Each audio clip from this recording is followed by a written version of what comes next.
এই যে ডিমওয়ালা বাটা।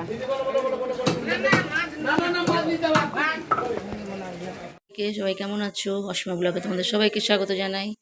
একদম সকালবেলা আমি মখদুমপুর বাজার চলে গেছিলাম মালদার, গিয়ে এই যে বাটা মাছ নিয়ে এসেছি। পেট ভর্তি দেখলাম ডিম ভর্তি মাছ, বাটা মাছগুলো। এই বাটা মাছ নিয়ে নিয়েছি, একটু চিংড়ি মাছ নিয়ে নিয়েছি। এখন বাটা মাছের সর্ষা পোস্ত বাটা করব আমি। এই যে বাটা মাছগুলো তো ভেজে নিয়েছি হালকা করে, আর এই যে কাজু পোস্ত বাটা দিয়েই বানাচ্ছি এটা।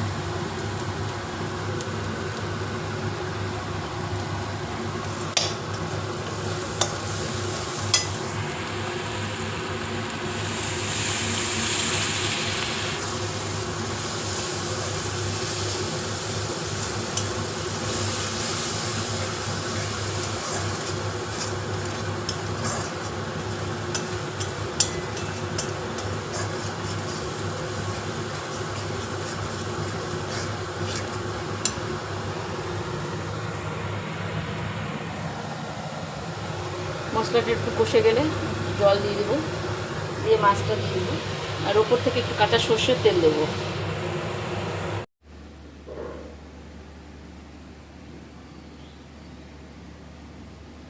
এই যে বাটা মাছ,